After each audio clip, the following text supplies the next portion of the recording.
EastEnders is remaining in number one in my soap opera rankings for July 2022. Chris Clenshaw has officially taken over as executive producer, and I think he's doing a fantastic job already. I think there's going to be a lot of casting changes coming up, so we'll see how we get through that, how he maneuvers through that. But honestly, right now, I feel like EastEnders is the phoenix back from the ashes. When I first started the soap opera rankings back in October, EastEnders and Young and the Restless were at the bottom for being both boring and just poorly written. I found both of them to be very unwatchable, and I thought there was a chance that EastEnders still had a good chunk of redemption in it. And we're seeing that now. Chris Clenshaw has given the show a new life. I feel like this is possibly, I don't want to put the cart before the horse, but I do feel like this is possibly the strongest EastEnders has been in a very long time. I'm going to talk about some of the main stories today. We're going to start with Phil getting out of prison. I've always said how I have a probably unpopular opinion of Phil and how I feel like the character is completely played out, and him kind of being backburned over the past few years, one of the better parts of the show, to be honest. But I don't feel like he's going to be backburned under Chris Clenshaw, and I'm going to wait and see how I feel about it. But we had this, Phil's been in prison, he's having issues in prison, and this guy named Ravi's helping him in prison. And basically there's this plot to kill Phil in prison. And we get to this point where Phil is almost jumped, and it feels like they're going to kill off Phil, which obviously wasn't going to happen, even though I would not have argued against it. But really, this whole story just leads to Phil getting out of prison. But what they're kind of setting up here is the dynamics between the family here. Still, Kat confronting Sharon about visiting Phil a lot in prison. Sam's been using this to get closer to Kat and kind of push Sharon further away from Phil and the family. But we also have Sam in the picture now, back in town, and she has this deal with Jonah. I also never realized that Jonah has been a character that was around so long. I just discovered this over this past month. I thought he was kind of just a new player in town, but now learning that he's actually was around since, like, I think the late 90s. For anybody that's watching this for the first time, my EastEnders knowledge is only the early years in the 80s and then the 2000s on. My 90s EastEnders, I have not seen a lot of it, if at all, honestly. I think just some early 90s stuff. But knowing that Jonah's been around this long and kind of had these dealings with Phil for so long puts an even extra, like, cool factor in the story. It raises the stakes even higher. I like when they use past history in newer storylines like this. That is good writing. They're kind of setting it up to be Phil versus Sam and Ben, because Ben's getting involved in drugs, which we'll get to here in a while, and Sam is selling drugs for Jonah. They have this deal going on. Let's get to the Ben part, because we have Peter leaving town. He confronts Ben about attacking him, and Ben is arrested for attacking Peter. Of course, Kathy's on Ben's side still, trying to get Peter to back off. And then we kind of led to a moment of Ben kind of attacking Peter again. And, God, the character of Ben is just... They clearly want us to hate him. He's never really had any redeemable qualities to me. And him involved with this story, like, are they trying to use him being raped to redeem him? I'm not completely convinced by that. But I thought Peter leaving with his rant against Ben and Kathy, and giving it to Kathy for faking her death all those years ago, and I thought Peter did a good job of sticking it to both of them before he left. But we have Ben continuing to deteriorate because of being raped. Like I said, he's getting into drugs. He went to punch Rocky, but Rocky ducked, and he ended up punching his mother, Kathy. We had a good moment where he and Kirat go to have Ben tested for HIV. He tests negative.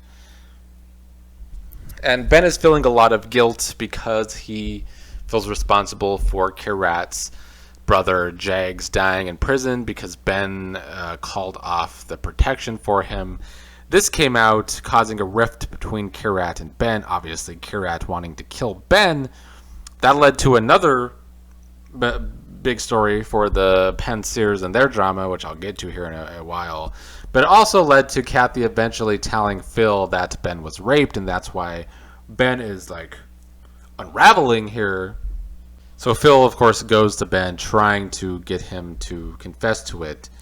There was a moment where I felt like they regressed the Phil character talking about, Ben and his people being gay people and all of their like sexual activities, where I feel like in recent years Phil's been more on board and okay with Ben being gay.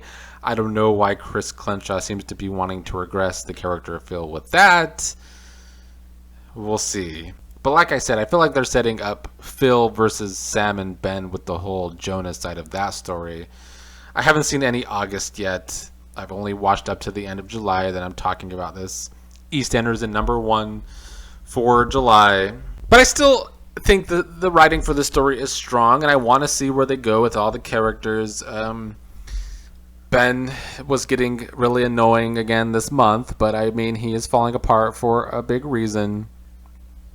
But we'll see where they go with it. And I like how they're tying a lot of stories together. I talked about this with Shortland Street in June. Like umbrella stories that tie a bunch of characters together are my favorite things that soap operas can do when they do them, which they don't do a lot these days. They used to do it a lot in the 80s and 90s and even 70s probably. But when Ben confessed to the Pensiers that he thought he was responsible for Jag's death, Suki had to admit to the family that she's to blame for Jag's death, and that she's the one that basically set Jags up to go to prison because of the woman that he was involved with that she hated. This, of course, causes a rift between that family. We get some good coupling scenes here, though. We have Stacy consoling Kirat. I think they're a great couple. I like them together for sure.